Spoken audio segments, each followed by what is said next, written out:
విజయనగరం సీతానగరం మండలం లచ్చయ్యపేటలో తిరిగి ఉద్రిక్తత నెలకొంది. ఎన్సీఎస్ షుగర్ ఫ్యాక్టరీ వద్ద పోలీసులు 144 సెక్షన్ విధించారు.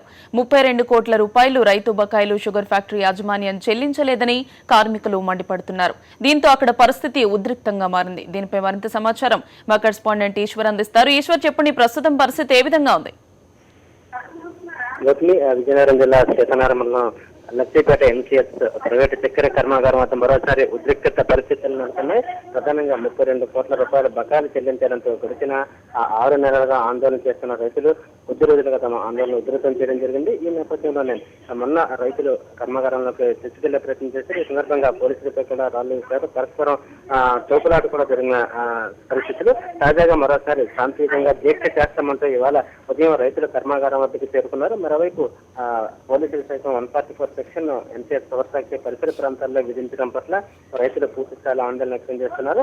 తాము ఖచ్చితంగా శాంతియుతంగా చేస్తామని చెప్పి ఒకవైపు చెప్తున్నప్పటికీ కూడా పోలీసులు వారికి ఎవరికి కూడా ఉన్నతాధికారుల ఆదేశాల మేరకు కర్మాగారం వద్ద ఎలాంటి ఆందోళనలకు అనుమతి లేదని చెప్పి స్పష్టం చేస్తున్న పరిస్థితి. ఈ నేపథ్యంలోనే రెవెన్యూ అధికారులు కొద్దిసేపటి క్రితమే ఎన్సీఎస్ షుగర్ ఫ్యాక్టరీకి ఎదురుగా ఉన్నటువంటి 74 ఎకరాల షుగర్ ఫ్యాక్టరీకి సంబంధించినటువంటి స్థలాన్ని కూడా స్వాధీనం చేసుకున్నాము. ఈ స్థలాన్ని వేలం వేసే రైతులకు చెల్లిస్తామని చెప్పినప్పటికీ కూడా రైతులు ఎవరు కూడా వినే పరిస్థితులు లేరు.